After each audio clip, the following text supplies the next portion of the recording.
Jusqu'à 13h, Côte-Nord. Attitude. Côte-Nord. Côte-Nord. Attitude. Il est midi, 4 minutes. On est mercredi, le 15 novembre. On vous souhaite un bon midi et bienvenue dans votre émission d'actualité d'affaires publiques à Pure FM, Côte-Nord Attitude. Bon midi, Jean.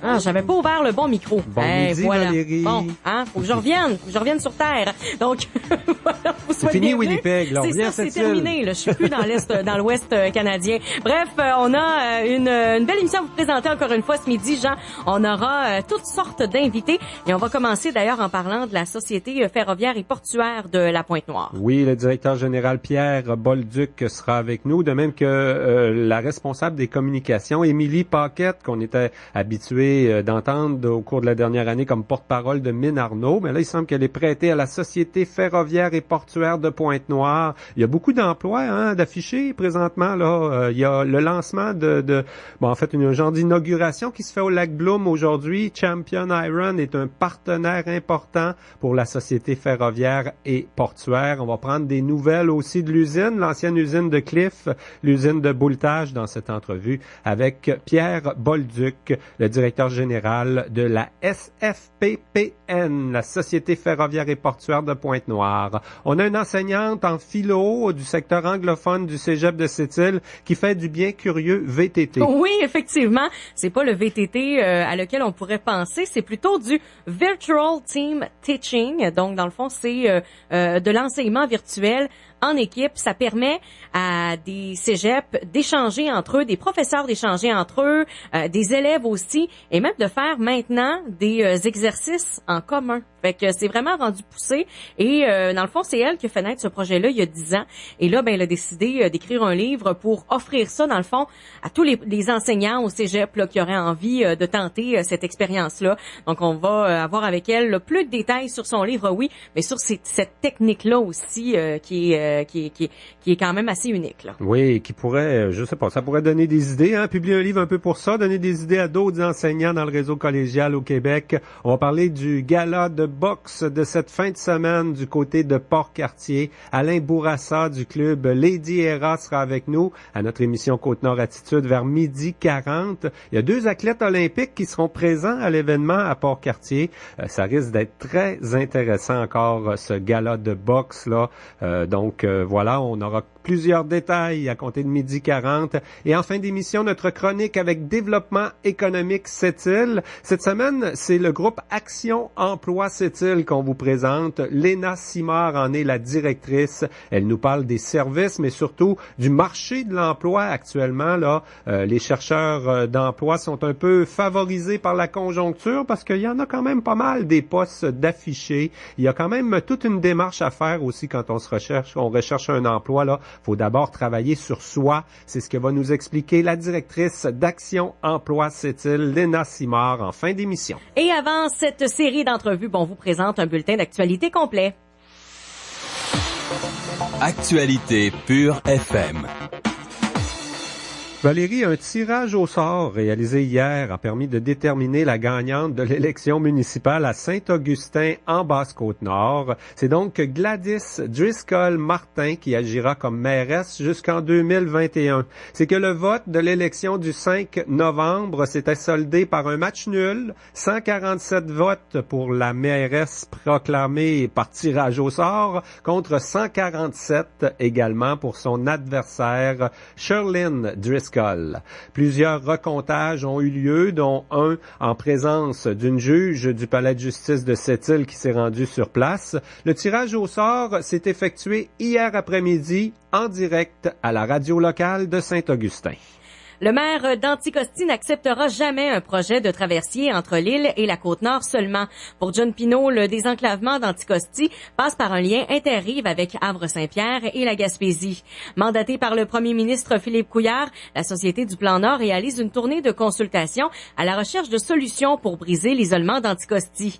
Des rencontres avec le PDG de la Société du Plan Nord, Robert Sauvé, et 5 sous-ministres ont eu lieu à l'île dimanche et à Havre-Saint-Pierre hier. Une 3e séance de consultation est prévue à Gaspé. Le maire d'Anticosti, John Pinault, apprécie la volonté politique démontrée par le gouvernement du Québec. Les gens de l'île ont profité de la consultation pour faire passer leur message. Les gens ont entendu des problèmes d'aviation. Il y a eu des problèmes avec le Bel des Gagnés, des problèmes au niveau du service de la santé. Tout le monde est parti, puis c'est incroyable qu'est-ce que vous vivez, là, t'sais. Oui, on comprend maintenant pourquoi il faut désenclaver l'île. Puis c'est pas juste une question touristique. Comme je vous dis, c'est la survie de l'île. Avec la fin de tous travaux gaziers et pétroliers à Anticosti, le maire John Pino mise sur le tourisme et la demande auprès de l'UNESCO pour que l'île devienne un site du patrimoine mondial. L'entreprise Minerais de Fer Québec convoque la presse sur le site de la mine du lac Blum à Fermont cet après-midi pour une visite qui ressemble à une inauguration officielle. Dans sa convocation, la compagnie précise qu'elle va faire le point sur le projet minier. Le ministre responsable de l'Énergie, des Ressources naturelles et du Plan Nord, Pierre Moreau, participe à l'événement, de même que le président directeur général de Champion Iron, Michael O'Keefe, l'artisan derrière la réouverture de la mine acquise à la suite de l'arrêt des activités de Cliff au Canada. Une collision survenue hier soir vers 20h25 sur la route 138 aux Escoumins a fait un blessé. Un conducteur a perdu le contrôle de son automobile dans une courbe pour terminer sa course contre une maison. Le conducteur, un homme de 60 ans de Les Escoumins, a été blessé légèrement et conduit au centre hospitalier de Bécomo.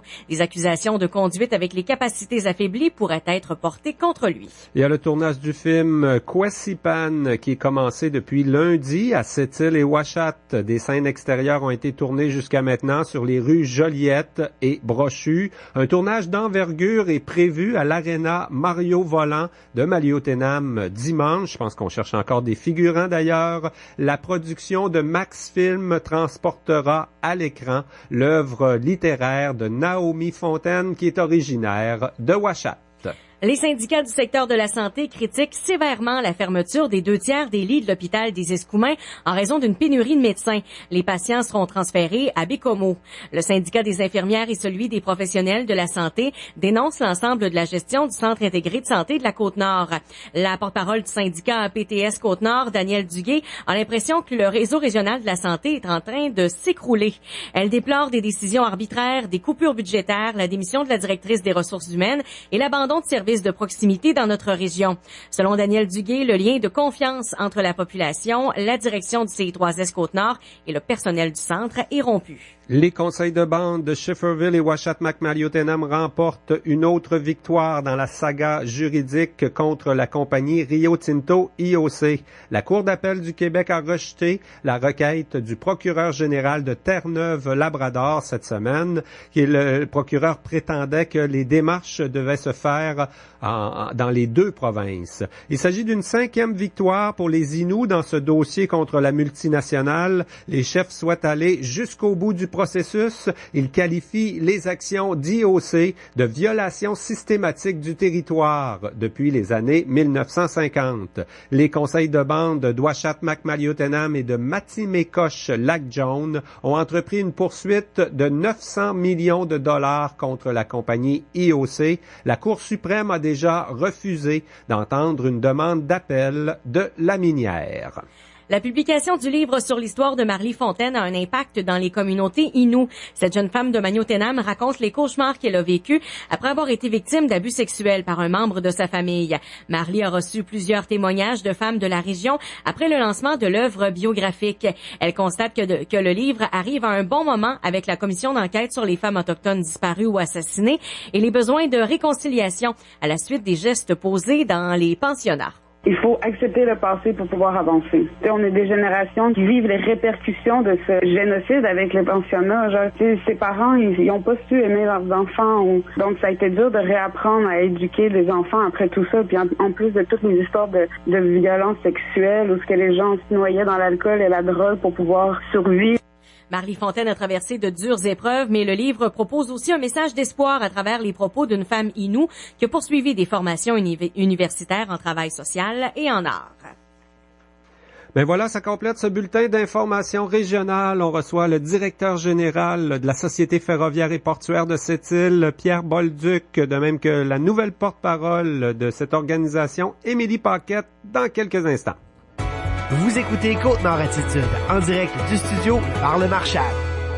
On rejoint Paul Bouffard chez Pascal Automobile. Allô, Paul, tu nous offres quoi en novembre? Ce mois-ci, GM ramène l'événement Vendredi fou. Un Vendredi fou qui s'étirera jusqu'au 30 novembre. Donc, si j'ai bien compris, ce sera vendredi à tous les jours chez Pascal en novembre. Absolument, et c'est tout le monde qui pourra en profiter. Des rabais additionnels sur tous nos GM 2017 comme 2018. Paul, je sais que vous vendez plein de camions GM. Est-ce que vous pensez avoir assez de choix? Actuellement, là, on a près d'une centaine de GM 2018 et quelques 2017 qui sont aussi disponibles pour livraison immédiate. Et GM a plein d'incitatifs sur les 2018, ce qui les rend encore plus attirants. Ils sont beaux, solides et en plus abordables. Mais si moi, là, c'est autre chose qu'un camion que je veux. Ben, il n'y a aucun problème. Nous avons une gamme incroyable d'autos et de VUS de toute grandeur. Chaque client trouvera son compte chez nous. L'idéal, c'est de rencontrer Maxime, Jean-François ou Michael pour discuter de vos besoins et vous trouverez ensemble le GM qui vous convient. Ça, c'est une très bonne idée. On va passer vous voir chez Pascal Automobile au 109 Monseigneur-Blanche. On vous y attend. La Société ferroviaire et portuaire de Pointe-Noire embauche pour la relance de ses activités. Plusieurs postes sont disponibles. Consultez le site web sfppn.com pour toutes les opportunités d'emploi. Actuellement, nous avons besoin de superviseurs aux opérations pour le secteur cours et quai et pour le secteur chemin de fer. De superviseurs planificateurs pour l'entretien des locomotives et ateliers électriques. Nous cherchons aussi un chef de section pour le chemin de fer, un chef de section environnement et un contrôleur financier. Prêt à relever le défi du redémarrage des activités à la Pointe-Noire? Postulez via le site sfppn.com. Plusieurs autres opportunités sont à venir. Soyez à l'affût. Jusqu'à 13h. Côte-Nord. Côte-Nord. Attitude. Pendant que Champion Iron fait le point dans le Nord, en tout cas ça va se faire cet après-midi, on a convoqué la presse avec le ministre Pierre Moreau, le ministre responsable du Plan Nord qui sera là. Nous, on va faire le point sur la Société ferroviaire et portuaire de Pointe-Noire qui est devenue un joueur important dans l'industrie minière pour cette île, pour tout l'Est du Québec finalement, pour toute l'industrie du fer chez nous. Monsieur Pierre Bolduc est le directeur général de la Société ferroviaire et portuaire de Pointe-Noire. Il est avec nous. Bonjour, Monsieur Bolduc. Bonjour. Également, Émilie Paquette, qu'on connaît, on a l'habitude d'entendre comme porte-parole de Mines Arnaud, qui devient un peu porte-parole ou responsable des communications à la SFPPN. On va s'habituer quand même à l'acronyme. Bonjour, Émilie. Oui, bonjour. SFP Pointe-Noire, c'est plus facile à dire que SFPPN. SFP Pointe-Noire, puis c'est plus spécifique aussi. Peut-être, Émilie, d'abord expliquer là, ton changement de fonction. On est habitué de t'entendre comme porte-parole de Mines Arnaud. On t'a prêté à la Société ferroviaire et portuaire, quoi? Oui, ben en fait, moi, je suis contractuelle pour Mines Arnaud, puis étant donné que l'échéancier du projet est ralenti, eh bien, il y avait une ressource en communication qui était disponible, en l'occurrence moi-même. Il y a des besoins au niveau de la Société ferroviaire et portuaire de Pointe-Noire. Donc voilà, je suis là à temps partiel. Entre les deux, mon cœur balance. Et j'ai pas de misère à croire qu'il y a des besoins à la SFP Pointe-Noire parce que on en entend beaucoup parler ces jours-ci, entre autres avec les embauches qui s'en viennent, mais aussi avec la réouverture. Là, je sais pas si c'est l'annonce officielle qui a lieu cet après-midi avec Champion, mais le minerai de fer du lac Blum, il va passer par chez vous, Monsieur Bolduc. Ça, c'est clair, là. Oui, c'est exact. Mm-hmm. On fait partie de leur chaîne de fournisseurs, exactement. Mm-hmm. On peut rappeler un peu le mandat, peut-être l'histoire là du désenclavement de la Pointe-Noire. Ça s'est fait beaucoup avec la Société du Plan Nord. C'était quand même un dossier important. Hein? Avec Cliff, on était un peu mal pris. On a construit un quai multi-usagé à lequel les autres compagnies n'avaient pas accès. En fait, faut voir qu'avec Cliff, à l'époque, c'était une minière qui a ses propres besoins. Et qui avait aussi ses contraintes. Et le port est arrivé avec une vision et il a installé à ce moment-là son quai. Et avec les minières ont participé aussi. Et puis malheureusement, ça n'a pas été aussi clair. Il y a eu quelques conflits. Ça s'est réglé par la disparition de Cliff et puis l'arrivée à ce moment-là d'Investissement Québec et la Société du Plan Nord qui a pris la relève. Une belle petite histoire quand même qui règle un problème historique à cette île, qui améliore la fluidité de l'industrie du fer qui est importante pour nous. Votre mission, Monsieur Bolduc, on peut l'expliquer, c'est assez clair, je pense. Hein? Il y a le stockage qui est important, on va pouvoir en stocker, en entreposer du minerai de fer, et il y a le transbordement vers le quai multi-usagé finalement. Il y a un autre aspect aussi à ne pas oublier, on a un réseau ferroviaire. On donne aussi le service pour le quai de la Relance au niveau du traversier rail et aussi tout le transport ferroviaire à partir de nos jonctions. Donc, il y a un autre volet qui est inclus dans l'ensemble. On dit ferroviaire et portuaire, c'est parce qu'on a vraiment deux volets. Oui. Vous avez donc un bout de chemin de fer aussi, quoi? Oui. 18 km de chemin de fer que vous opérez, vous autres même, là? Plus que ça. 38 en ligne droite, mais 68 total. De voies installées. Bon. Puis vous avez ramassé par le même package deal l'usine de bouletage, on va en parler tantôt. Le quai multi-usagé, la dernière fois qu'il est venu, le PDG du port de Sept-Îles, M. Pierre Gagnon, me disait qu'il avait hâte de le salir. Quand est-ce qu'on va le salir, le quai multi-usagé, là? Si tout va bien, là, au mois de mars 2018, il va changer de couleur. Donc en fin d'hiver, on va le salir. Exactement. OK. On en est où, là? Il est connecté, il y a tout ce qu'il faut pour l'utiliser, quoi? La construction du convoyeur est en cours actuellement. Nous, on devrait débuter les tests vers la fin janvier et au début mars, procéder vraiment à la mise sous charge, là, puis vraiment au chargement du premier bateau. Ça doit être le fun, ça, pour votre organisation, de dire on a un actif là, flambant neuf, qu'on n'a jamais utilisé. Vous avez hâte de le salir aussi? Oui, moi aussi. Et nos clients également, parce que c'est un actif important pour eux, parce que ça donne accès à des très gros bateaux, donc des réductions de coûts dans la chaîne pour eux qui est importante. Mm-hmm. Ça fait partie, Jean, des défis qui sont à relever chez nous, puis c'est pour ça aussi que c'est intéressant au niveau de nos employés. On est extrêmement privilégiés à la SFP Pointe-Noire de pouvoir offrir ce défi professionnel-là à nos gens. Actuellement, on est en recrutement. Pierre nous dira un peu plus là dans le détail qu'est-ce qu'on cherche actuellement au niveau des spécifications. Mais on n'est pas une minière. On est une société qui offre des services, oui, aux minières pour le moment. Et puis, on participe carrément au redémarrage des activités en continu là, à partir de l'hiver. Donc, c'est ça qui est vraiment intéressant. Mm-hmm. On peut expliquer aussi votre structure particulière, M. Bolduc. C'est le ministre Arcan qui nous l'a expliqué chez vous, à Pointe-Noire, quand il est venu à un moment donné. Là, oui, il y a quand même 2 partenaires miniers qui sont intégrés dans votre conseil d'administration, dans votre structure. Là, c'est Tata Steel qui va amener du minerai à partir de Schefferville et Champion Iron, là. Exact. Et Société du Plan Nord, qui est notre 3e partenaire. C'est un peu unique comme concept. Et on était à définir tous les mécanismes de fonctionnement. Mais à date, je peux dire que le partenariat va de l'avant et ça fonctionne. Oui. Toutes les activités du conseil d'administration sont opérationnelles et puis la gestion se fait comme le ministre l'a expliqué exactement. Potentiellement, là, la SFP Pointe-Noire est là pour des années, des décennies. Là, il y aura éventuellement d'autres clients. La semaine dernière, on voyait l'étude d'Alderon, projet Camille, qui est aussi de ce côté-là, qui pourrait descendre avec le même lien ferroviaire. Quand il y avait 5 partenaires au début du quai multi-usagé. Ça pourrait être vos 5 partenaires d'ici quelques années. Oui, exact. Puis on aurait un bon impact très positif pour le projet de Alderon aussi. De diminuer les coûts d'implantation de la mine. Mais il faut jamais oublier qu'une mine, ça a un début puis ça a une fin.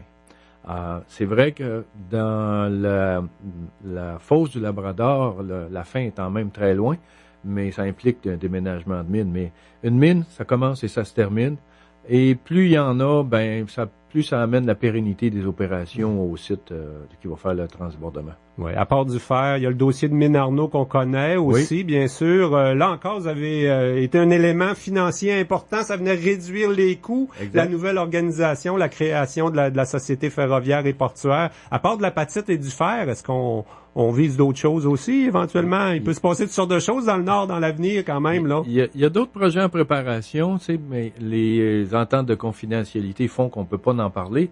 Mais je te dirais que pour 10 projets, il y en a un qui va lever de terre avec une pelletée. Okay. Fait qu'il y a beaucoup de travail en préparation, mais pas nécessairement qu'on peut en parler ou qu'on est rendu à la pelletée de terre. OK. Mais s'il y en avait 30, 40, 50, 1 sur 10, ça nous en ferait 5-6 bons, ça? On va tous les prendre. Justement, actuellement, on est en recrutement. Comme le disait Émilie, là, c'est quand même un beau défi, pour un travailleur de dire, je vais travailler avec de l'équipement flambant neuf, avec une nouvelle organisation. On part quasiment tout en même temps, quoi. Ça a à peine plus d'1 an, votre société comme telle, là. Vous êtes l'employé numéro 1, vous, M. Bolduc, quoi? Pas numéro 1. mais partie du noyau de départ, je te dirais. OK, parce qu'il y a des anciens qui étaient là quand même. Là. J'ai pas tout réinventé tout seul. OK, oui, c'est ça, des anciens de Cliff qui connaissaient le terrain, ils connaissaient les installations. Exactement. Là, on est combien actuellement sur le payroll, là? On est, en date d'aujourd'hui, pratiquement une centaine. Ah, quand même. On termine nos opérations de chargement cette semaine. Et de là, on va commencer la préparation pour l'hiver. Et être prêt pour le mois de février à recevoir les premiers trains qui devraient rentrer à ce moment-là de la mine de Bloom. OK, vous êtes en train de nous dire ce qu'ils vont annoncer après-midi au lac Bloom, là. Ben, en fait, on le savait déjà que c'était en février, M. Cataford nous l'avait dit sur ses Exactement, ondes, c'est pas une nouveauté. Puis, je crois qu'ils maintiennent en fait le cap pour cette date-là. OK. Donc, chez vous, on continue d'embaucher. Là, dans le fond, si on compare à ce que Cliff faisait, il y a une partie des emplois qui reviennent à la SFP plutôt qu'à Champion. C'est une structure différente. Là. On va l'opérer différemment, la mine. En fait, le site est quand même opéré avec la convention collective qui est en place. On a une liste de rappels. On rappelle nos employés. Vous avez une entente, une convention avec les métallos, déjà? Ben oui, exact. Okay. Puis on la respecte, puis on fait nos rappels à partir de cette convention-là. C'est ce qui fait que c'est des bons emplois chez vous, hein. Quand on dit là qu'il y a une pénurie d'un commerce au détail à cette île, c'est parce que le monde cherche le genre de job que vous affichez présentement, hein. C'est ça. C'est exact. C'est des bons emplois. Bon, pour la suite, on regarde sur les sites d'emploi, puis on écoute les pubs à la radio. On va savoir comment postuler. L'usine de bouletage, M. Bolduc, il y a eu des appels d'offres. On en est où avec ça? Est-ce qu'il y a des gens intéressés à réouvrir l'usine de bouletage? Il en reste. On est toujours en analyse de dossier, puis c'est à peu près le maximum qu'on peut en dire pour l'instant. OK. Il y a des secrets là-dedans qu'on pourra pas annoncer là. Exactement. Bon, puis là, vous allez me répondre la même chose si je vous parle des taxes avec la ville de Sept-Îles. Quoi, c'est un dossier judiciarisé, on n'en parle pas trop publiquement? Ça suit son cours. OK. Puis j'espère qu'on va trouver une solution qui va être un compromis pour tout le monde. OK. Mais dans ce dossier-là, c'est la SFP qui garde le contrôle ou quoi? La Société du Plan Nord est sur votre conseil d'administration? On le sait qu'on a créé une structure pour plus que ça arrive. Là, l'accès au quai multi-usagers est garanti. Ouais. Même si les minières sont sur votre CA, vous gardez le contrôle à quelque part, là. Toujours. Exact. OK. La vision du multi-usager, c'est intrinsèque dans notre création d'entreprise. Mm-hmm. Vous rêvez de quoi, M. Bolduc? Vous prenez quand même un mandat intéressant là, de partir une société, une nouvelle organisation, une structure unique. Vous la voyez comment à votre retraite, mettons, ou dans 25-30 ans, là, la SFP? On a le droit de rêver aujourd'hui. Oui. J'aimerais que le site soit utilisé à sa pleine capacité, non seulement l'aspect minier, mais qu'on ait commencé à implanter d'autres types d'entreprises qui sont dans d'autres genres de business qui permettraient de stabiliser en fait toute la région et de vraiment utiliser tous les espaces qu'on a de disponibles parce que le site est énorme. Il y a un gros potentiel finalement. Effectivement, puis on a accès à des ressources qui sont un peu uniques comme le climat, comme l'hydroélectricité, comme nos quais qui gèlent pas l'hiver, un usage à eau profonde. Il y a encore beaucoup de potentiel de développement. Ça serait, je te dirais, un beau cadeau de retraite qui a déjà des jalons d'implanter. Ouais. C'est pas moi qui va le terminer parce que ça, c'est un projet de 20 ans. C'est pas moi qui va le terminer, mais s'il faut le commenter et que les jalons soient déjà implantés, je serais bien content. Une des difficultés, c'est celle de l'industrie du fer. C'est cyclique. C'est pas le fun à gérer, ça, hein? Des crises comme 82, comme celle qu'on a vécue autour de 2015. Là, on est dans une reprise. C'est peut-être plus le fun à gérer au quotidien, mais c'est pas le fun, les cycles non plus. Hein? Ça fait partie du défi. La plupart des entreprises, peu importe le type et le type de marché dans lequel tu évolues, il y a toujours 4 cycles dans une entreprise, puis le dernier, c'est la tête de mort, peu importe laquelle. Alors, nous, on doit s'adapter. Les mines ont un cycle un peu plus rapide, mais peu importe le genre d'entreprise, regarde, la presse a été diffusée pendant une centaine d'années. Maintenant, elle est purement électronique. Ouais. Il a fallu qu'elle s'adapte. On est chanceux, nous autres, les radios restent. Hein? Puis en région, vous faites du beau travail en passant. Mais il y a, tu sais, même si on est dans un cycle minier qui est court, il faut s'adapter. Il y a d'autres types de mines en développement aussi, mais les besoins de base restent les mêmes sur la planète. Alors, on peut regarder au nord, puis le gros du Québec est vraiment nordique. On a encore beaucoup de ressources à mettre en valeur et à exploiter. Alors, je te dirais, notre limite, c'est l'imagination. Ouais. Puis, vous avez un site, en tout cas, qui peut être une plaque tournante dans tout ça, là, quand on dit que le Nord, il y a encore beaucoup de potentiel. En terminant, le troisième lien, ça, c'est sûrement une étude qui vous a intéressé beaucoup. Le troisième lien ferroviaire vers le Nord, c'est quelque chose que... Pensez-vous que ça va se faire un jour? Avec les volumes. Ça prend des volumes. Ça prend du volume, parce que c'est quand même un investissement qui est majeur. Avec des volumes, c'est possible. Puis, là, on était dans le rêve, hein, mais la réalité, c'est qu'on cherche un chef de service environnement, on cherche un contrôleur financier, on cherche des gens de mécanique et d'électrique au niveau du chemin de fer et un chef de service au niveau de notre chemin de fer aussi. Ça, c'est de la réalité vraie, hein. Minerais de fer Québec démarre là, au printemps. Nous, on s'enligne pour des opérations en continu à partir de ce printemps. Donc, des emplois stables, bien rémunérés, puis on a besoin de gens qualifiés. Hey, on est dans une relance économique. Valérie, faut croire, en faisant le point comme ça sur la société ferroviaire et portuaire, on s'aperçoit que timing est bon. Ben oui, pour chercher un emploi. Des bonnes nouvelles, ça.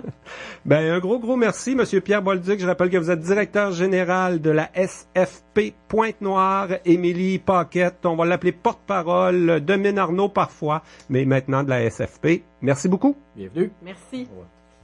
Jusqu'à 13h. Côte-Nord. Côte-Nord. Attitude. Pure FM 94.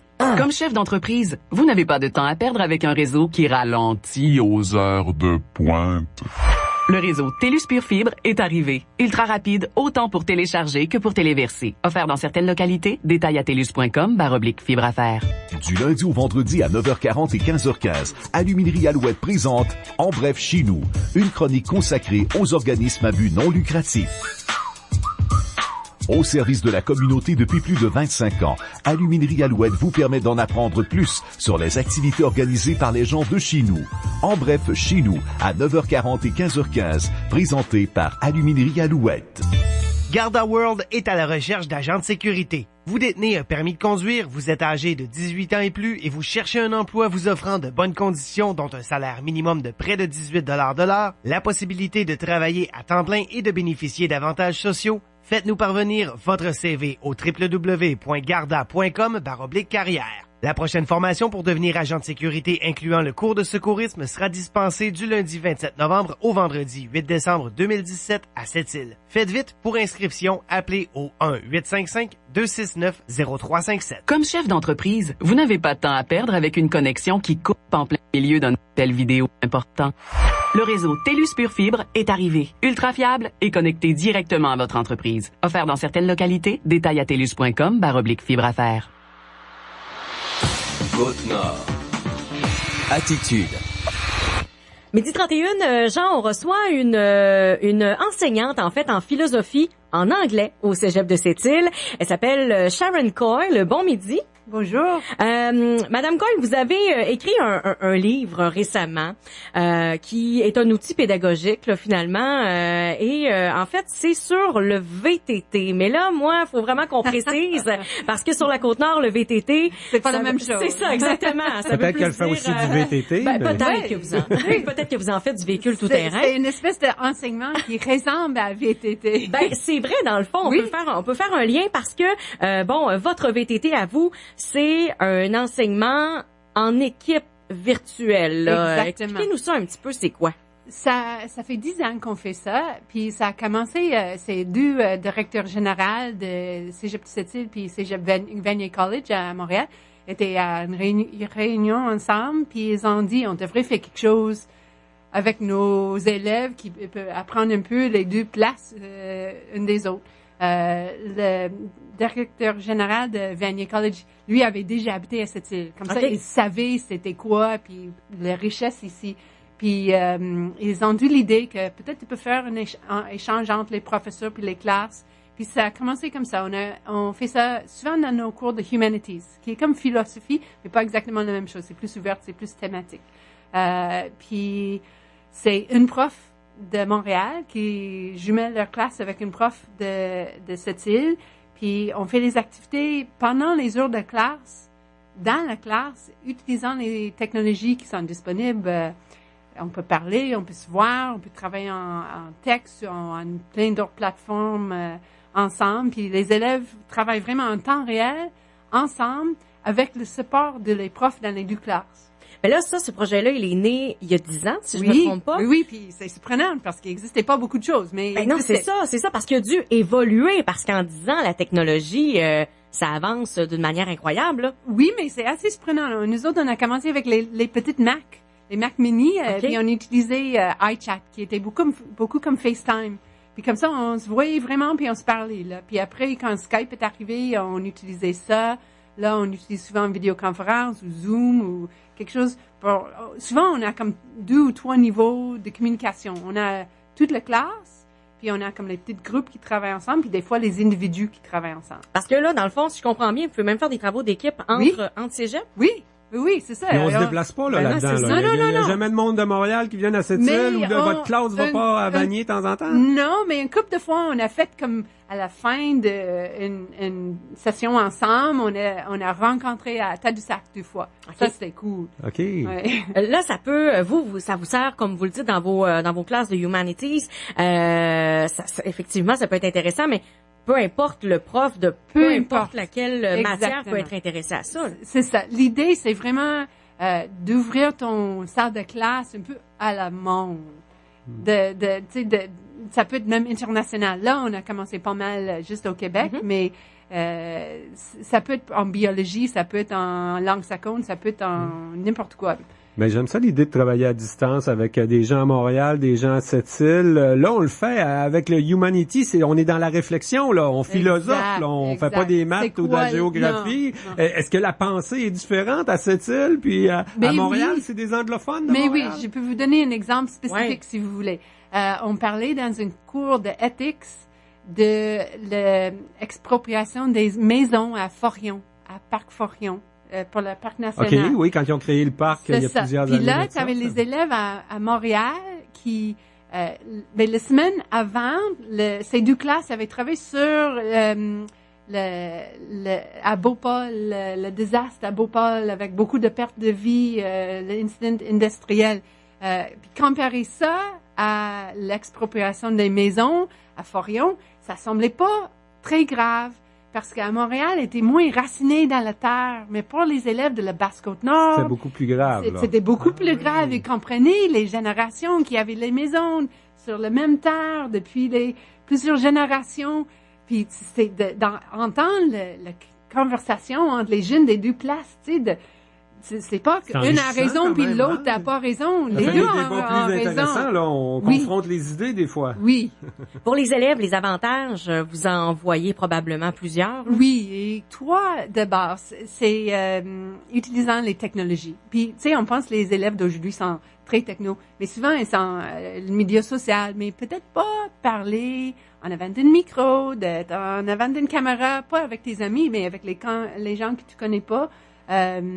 Puis de collaborer dans les documents de Google Drive ou, tu sais, si toi tu fais quelque chose puis tu effaces le travail de l'autre puis l'autre va t'insulter puis, tu sais, d'essayer de les donner l'expérience parce que souvent il va aller travailler puis il va être obligé de faire ça. Puis là, ils ont un peu de support pour apprendre ça. L'autre chose, c'est beaucoup voir les gens des autres places. Puis la 3e chose, c'est la collaboration. Juste, techno ou pas, là, juste est-ce que tu écoutes bien les choses que les autres disent? Est-ce que toi, tu es capable d'exprimer tes opinions? C'est vraiment beau comme opportunité parce que ça donne pas un public, mais un autre. Tu sais, c'est un échange pas juste entre individus dans une classe, mais entre 2 classes. Ouais. Puis même les 2 profs peuvent modeler, je sais pas si c'est un mot en français, mais ils peuvent imiter ces façons d'interagir avec l'autre. Puis pour les profs, les avantages? Pour les profs, c'est beaucoup le réseautage, networking. Pour moi, tu sais, là, je connais plein de monde dans plein d'autres cégeps, c'est vraiment plaisant. Puis le professional development, le développement professionnel. Perfectionnement, oui, c'est ça. Parce que moi, j'ai mes façons de le faire, mais si je peux voir comment il enseigne les cours de humanities ou une prof enseigne ses cours de humanities dans une autre place, là, je peux ajouter ces choses-là à mon enseignement. En tout cas, si c'est comme la philo en français, ça peut être très, très différent d'un prof à l'autre. Définitivement, vraiment. C'est même encore plus... ah oui, c'est encore plus large. Ce guide-là, je l'appelle un guide, en fait. Là, je sais pas si... c'est un très bon mot. C'est ça, parce qu'en fait, c'est sûr, ce sera pas une lecture de chevet, je pense pas. Mais c'est vraiment un outil pédagogique. Jusqu'à maintenant, là, il est en anglais seulement. Comment ça va la demande, là? Est-ce que ça marche bien? Ça commence. C'était mis sur le site web, ça fait une semaine ou deux. Mais il y a un intérêt assez important. Il y a un réseau, en français, c'est réseau enseignement virtuel en équipe.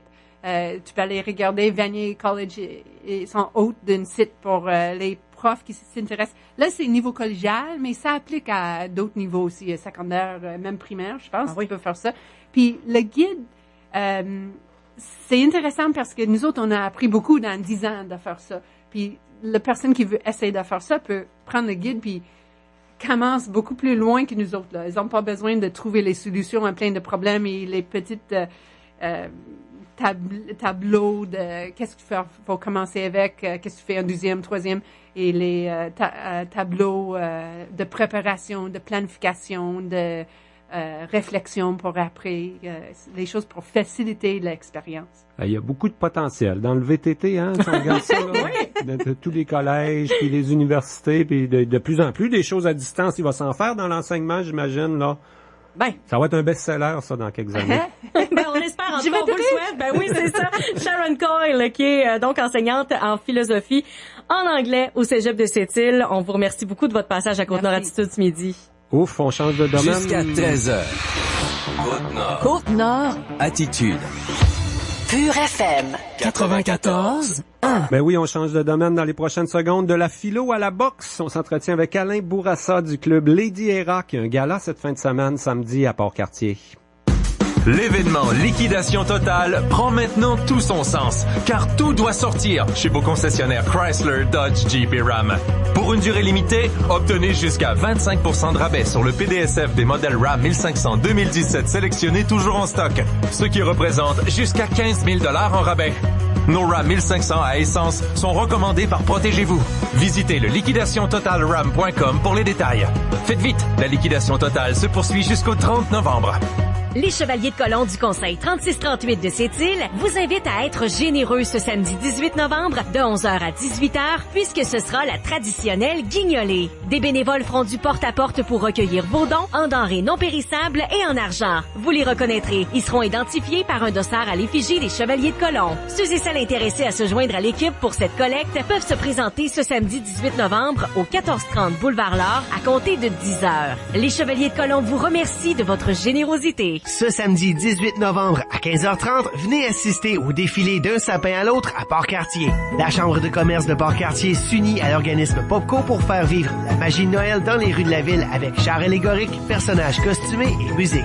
Le défilé partira du sapin ArcelorMittal et se terminera au sapin de la ville avec de superbes feux d'artifice. Le troisième défilé d'un sapin à l'autre de Port-Cartier, c'est ce samedi 18 novembre à 15h30. Un projet rendu possible grâce à ArcelorMittal ainsi qu'à la collaboration des entreprises et organismes locaux. Les nouveautés sont arrivées chez Olivier d'Occasion. Profitez du plus grand inventaire de voitures d'occasion dans la région et du meilleur prix à l'achat ou à l'échange de votre véhicule actuel. Voyez notre inventaire au www.olivieroccasionseptile.com et obtenez un rabais instantané. Venez nous rencontrer au 106 Maltais. Votre radio sera sur place dès 14h30. Olivier d'Occasion, ouvert ce soir jusqu'à 20h. Financement disponible sur place. Olivier Occasion. Attitude. Un gala de boxe olympique amateur avec 2 invités d'honneur des athlètes olympiques qui seront là à Port-Cartier samedi. On en parle à l'instant avec le responsable du club de boxe, le Lady Era, Alain Bourassa. Bonjour.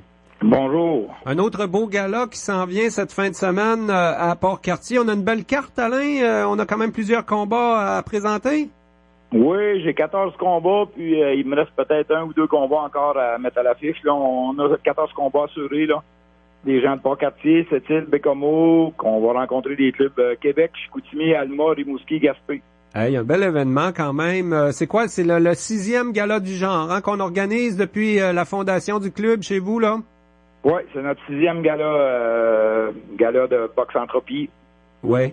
Dirais-tu que c'est ta meilleure carte, quoi, le plus intéressant pour le public? Ah, ça va être une belle carte de boxe. On a toujours des belles cartes, là. Ça va être une belle carte. Ça va être diversifié. On a des jeunes, on a des filles, on a des seniors. On a une belle carte de boxe. Bon. Et Ariane Fortin et Camille Huard seront sur place. C'est quand même 2 athlètes olympiques, là. Ils font quoi? Ils viennent surtout rencontrer les gens. Il va y avoir du temps pour jaser, là, avec vos jeunes boxeurs, entre autres. C'est des bons modèles, ça, pour les jeunes.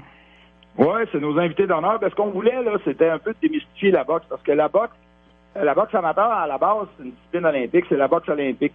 Puis il y avait des gens qui nous avaient approchés pour faire une thématique au niveau de olympique. Puis Camille Huard, c'est fait des Olympiques en 76. Il s'était qualifié pour les championnats canadiens. Il s'est déjà battu sur la Côte-Nord au niveau de cette ville dans les années 72, 71, 72. C'est un gars qui connaît bien la Côte-Nord. Puis c'est son frère, c'est un des fondateurs du premier club de boxe à Port-Cartier. Donc Huard, c'est une famille de boxe. Les 4 frères vont être ici. Puis on a Ariane Fortin qui a fait représenté le Canada en 2016 à Rio.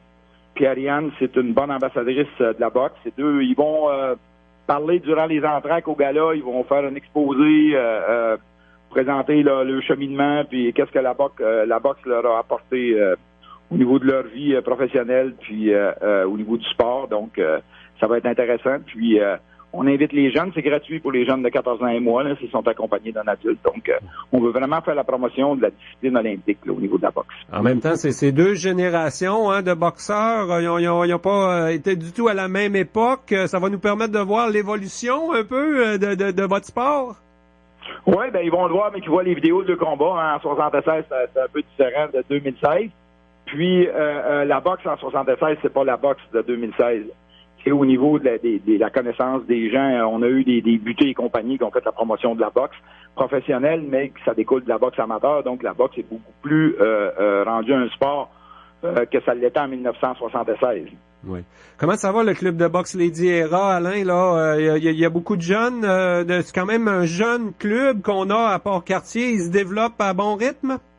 Oui, ça va bien. On a toujours une belle grappe de boxeurs là, qui veulent faire des combats, puis on a la boxe récréative qui va bien aussi, là, autant au niveau des dames que des hommes, puis des plus jeunes. Là.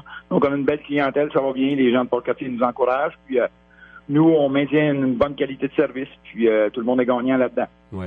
Du côté de cette île, ça se développe tranquillement autour du club d'arts martiaux mix aussi. Là, il y a de plus en plus d'adeptes à cette île aussi, à ta connaissance, hein? Oui, ça va bien, cette île-là. Il y a Mathieu Lévesque là, qui a pris ça en main, là. Puis oui. Ça va bien, il est en train de développer. J'ai rencontré Mathieu, ça va bien, puis je suis bien content. Puis on a du côté de Bécomo aussi, là, ça a été repris du côté de Bécomo, là, Stéphane Boudreau qui a repris ça, puis ça va bien aussi. Donc si ça continue comme ça, on va pouvoir avoir beaucoup plus de galas de boxe sur la Côte-Nord, là, j'espère, en 2018. Bon. Et si ça se développe bien comme ça sur la Côte-Nord, ta carte dans la fin de semaine, est-ce qu'il y a des jeunes qu'on surveille plus que d'autres ou tout le monde est égal, chaque combat a la même importance pour toi, quoi? Oui, tous les combats ont la même importance. Il y a des combats défis, là, que ça va être juste une fois qu'ils vont faire un combat. Moi, je considère que c'est un événement qu'on fait, ça permet aux gens de vivre une expérience. Il y en a que c'est des défis, il y en a d'autres, c'est de la compétition, donc tout le monde est égal à mes yeux, là. Ce qui est important à nous, c'est un événement, c'est d'aider, de créer un événement puis d'aider aussi en même temps. Ouais. Dans la communauté, on est les mêmes partenaires, Maison de la famille, le CPE, Voyage Europe, Rêve d'enfants, donc on continue sur la lancée de la boxe entropie. Il y a aussi la fondation, le Lady Era, dans tout ça, qui fait de la boxe entropie, oui. Oui, mais je voulais savoir si le public répond bien à ces événements-là. Est-ce qu'il y a pas mal de monde qui va voir vos événements de boxe? Oui, je vous dirais là qu'on se démarque là, au niveau provincial, au niveau de l'achalandage. On a des galas qui sont quand même où il y a beaucoup d'achalandage. Voyez-vous, là, d'habitude, on a à peu près 250 VIP. Là, ce gala-là, on a déjà 300 VIP et plus de vendus. Là, toutes nos tables VIP sont vendues, donc c'est des gros galas. Puis ça, c'est à part des billets réguliers. Il reste quelques billets réguliers, mais c'est vraiment des gros galas. Quand on parle de 500-600 personnes dans un gala de boxe au Québec, là, c'est des très gros galas. Ouais. Puis nous, on réussit à faire ça sur la Côte-Nord, donc on en est fiers. Puis c'est l'appui de la population qui est là aussi. Donc, c'est pour ça qu'on travaille sur la base d'un événement. On les prend où, les derniers billets disponibles là, pour l'événement au gymnase du CREC ce samedi soir? Oui, il y a des billets à la porte. Il va y avoir des billets à la porte. Il y en a disponibles au club de boxe. Puis on a mis sur notre page Facebook là, les points de vente à Port-Cartier. Okay. Donc, on invite tout le monde à être là. Puis encore une fois, 14 ans et moins, c'est gratuit accompagné d'un adulte. On aimerait bien que les jeunes viennent entendre parler de la discipline olympique qu'est la boxe. Bon, Alain Bourassa, on n'a pas entendu parler de toi en campagne électorale. C'est parce que vous avez tous les équipements qu'il vous faut. Vous n'aviez pas de demande à la ville. On a tout ce qu'il faut pour faire de la boxe. Le club est bien équipé. Nous, on a été chanceux dès le départ, puis on en profite. On est bien contents. On a eu des appuis, que ce soit de la MRC, que ce soit de la ville. On a eu des appuis, puis des compagnies majeures. Donc, on est bien structuré, puis on laisse les autres se structurer. Donc, on atteint ce qu'on avait besoin, puis on est bien content. Bon, ben, on va se souhaiter d'avoir autant d'appui puis de pouvoir progresser aussi bien que chez vous du côté de la boxe à Sept-Îles. Ça manque. Il y a déjà eu 2 clubs puis pas mal d'adeptes. Mais là, depuis quelques années, ben, il se fait quand même des choses. Là, ça s'organise. On peut être confiant du côté de Sept-Îles aussi. Ouais, puis encourager Mathieu Lévesque. C'est quelqu'un de bien. Puis il travaille, il met des efforts, puis il investit. Puis il est en train de se bâtir une belle équipe. Moi, je crois que la boxe peut redevenir vivante à Sept-Îles. Puis vous avez un beau bassin de population. Puis c'est une discipline que les gens aiment du côté de Sept-Îles. Donc, j'y crois beaucoup. Bon, on va prendre l'exemple sur Port-Cartier concernant la boxe. Alain Bourassa, bravo pour toutes tes initiatives. On te souhaite un bon gala ce samedi là avec le Lady Era. Merci beaucoup. Merci. Côte-Nord. Attitude. Pure FM 94. C'est la grande vente automnale du manufacturier Paderno chez La Joie Réfrigération, avec des rabais allant jusqu'à 75%. Juste à temps pour confectionner vos repas et trouver vos cadeaux des fêtes. Batterie de cuisine 11 pièces pour seulement 199,99 $. Jeu de 6 fourchettes et couteaux à beefsteak à 34,99 $. Service de vaisselle, nappe, coutellerie et bien plus encore. Profitez également de 10 à 25% de rabais sur les articles à prix régulier avec notre roue chanceuse. C'est maintenant la grande vente Paderno. Passez vite chez La Joie Réfrigération, 157 Père d'Ivet. Ouvert tous les samedis de 9h à 16h et exclusivement le 23 décembre de 9h à midi. La chronique économique vous est présentée par Développement économique Sept-Îles.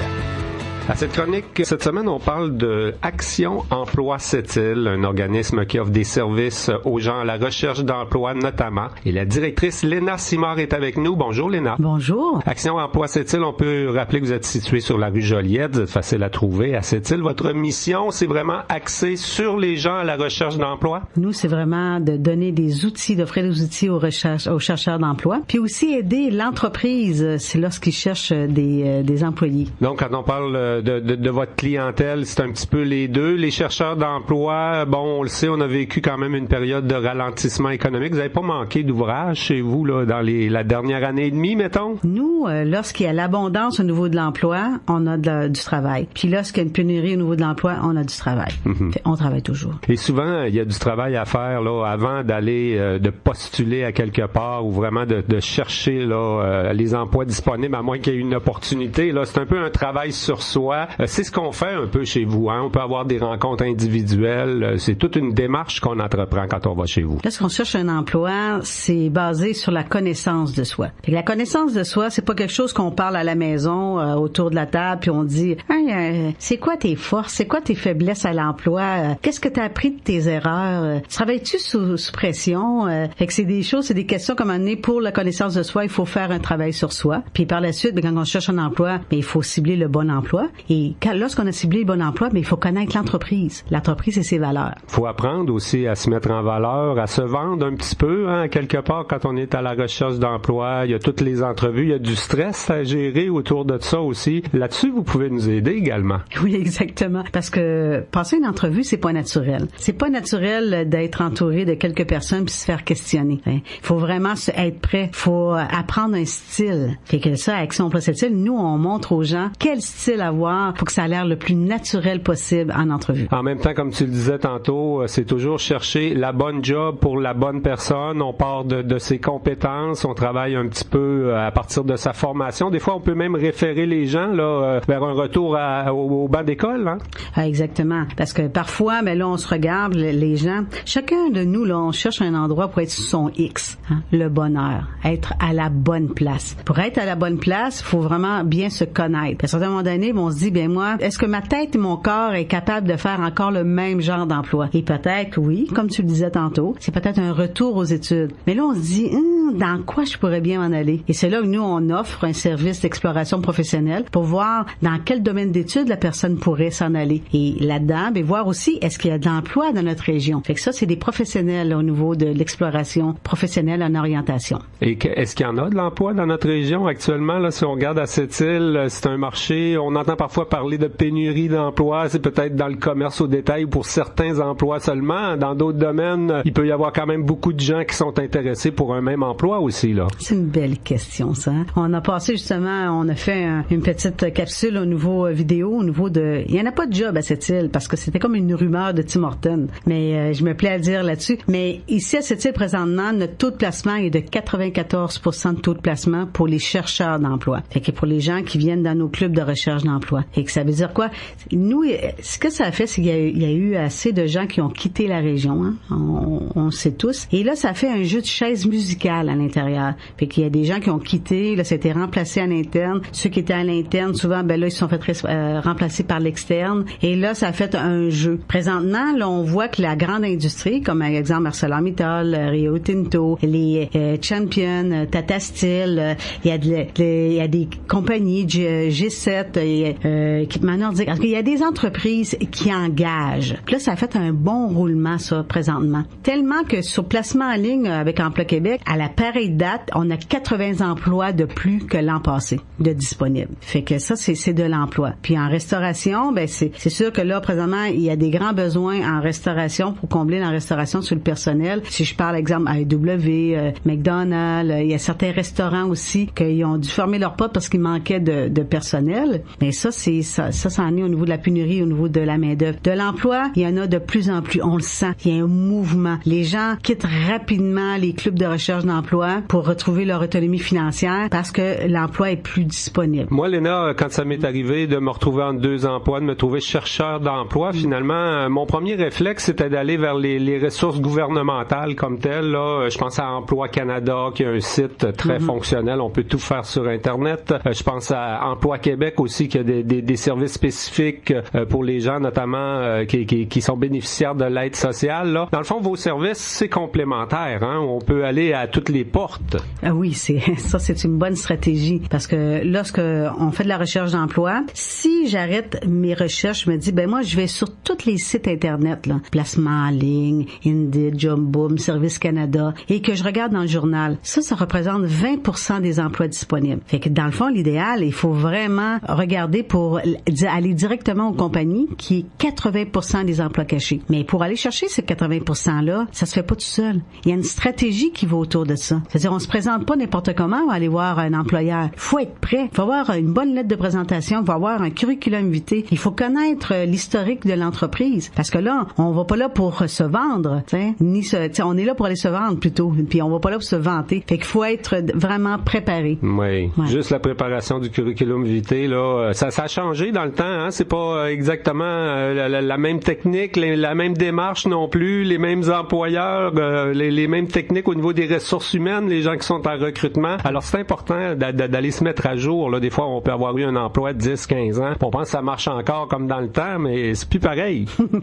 C'est un bien bon point que tu amènes. Parce que c'est vraiment, un employeur prend 30 secondes regarder son CV, lire un CV. Fait que s'il prend 30 secondes, il faut vraiment qu'il y ait un effet de wow lorsqu'on se présente avec un curriculum vitae, mais il faut que ça nous représente. Si à l'intérieur du curriculum vitae, la mise en page, c'était des copies plus des copies qui étaient faites de copies, et que c'est un petit peu croche, bien, ça représente l'image que vous voulez représenter en mettant un curriculum vitae. Fait que oui, il faut mettre un curriculum vitae à jour, au goût du jour. Les curriculums vitae évoluent et les employeurs ont des besoins différents. Aujourd'hui, là, 30 secondes, c'est rapide. Il faut vraiment que le curriculum vitae soit vraiment à jour. En terminant, Léna, quel genre de service vous offrez là chez Action Emploi Sept-Îles aux gens qui sont responsables des ressources humaines dans les grandes, les moyennes ou les petites entreprises de Sept-Îles, là, qui cherchent eux autres aussi la bonne personne pour leur emploi, là? Ah ouais, c'est très bien. Ben, nous, de plus en plus, les employeurs nous appellent, ils ont le réflexe. Donc, vous cherchez des employés, ayez le réflexe d'appeler Action Emploi Sept-Îles. Nous, on rencontre tout près de 500 personnes par année. Et que 500 personnes, là, ça fait du monde potentiel. Et nous, on les connaît. On connaît les gens qui viennent, on voit leur profil profil humain et professionnel. Et lorsque l'employeur appelle puis dit j'ai besoin de tel profil, mais nous rapidement avec notre banque de gens qui sont là, on est capable de guider et au moins de faire un maillage entre les deux et l'employeur par la suite voit si c'est le bon profil. Oui, en même temps les chercheurs d'emploi, c'est pas toujours des gens qui ont pas de job non plus, hein. Ça peut être quelqu'un qui veut améliorer sa situation, qui regarde ailleurs finalement, eux aussi peuvent aller vous voir. Mais nous, pour ceux-là, c'est des services privés. Nous, c'est plus les gens qui sont sans emploi, qui sont sans emploi. Nous, on est partenaire des services d'Emploi Québec. Fait que c'est vraiment le chercheur d'emploi qui est sans emploi et ce service-là est gratuit pour eux. Bon, ben ça vous définit bien. Action Emploi Sept-Îles, on peut vous rejoindre sur la rue Joliette. Il y a sûrement un numéro de téléphone facile aussi, là. Facile. 418-962-9480. Léna Simard, directrice d'Action Emploi Sept-Îles. Merci beaucoup. Merci, ça me fait plaisir. La chronique économique était une présentation de Développement économique Sept-Îles. Midi 59, c'est tout pour cette édition de Côte-Nord Attitude. Jean, on a quand même eu une nouvelle au courant de l'émission en ce qui concerne Johan Baudin. Oui, le jeune homme de 21 ans de Sept-Îles a finalement été retrouvé dans la région de Québec. On sait qu'il y avait un avis de recherche par la Sûreté du Québec. Là, alors, selon le porte-parole de la SQ, Jean Tremblay, la famille est réconfortée puisque le jeune homme, Johan Baudin, 21 ans, avait besoin de soins et de médicaments. Voilà. Et voilà, donc c'est une histoire qui se termine bien. On vous souhaite de passer un très très bon après-midi. On va se retrouver demain midi. Moi, je serai là exceptionnellement. Semaine un petit peu pas comme d'habitude dans Côte-Nord Attitude cette semaine. Donc, je serai ici demain midi avec toi aussi, Jean, pour la dernière de la semaine. T'es pas encore remis de ton décalage horaire à Winnipeg, hein? Une heure de différence là. Puis moi, ça prend 4 jours à s'en remettre, c'est sûr. Exactement. Merci beaucoup. Bon après-midi. À demain. Au revoir.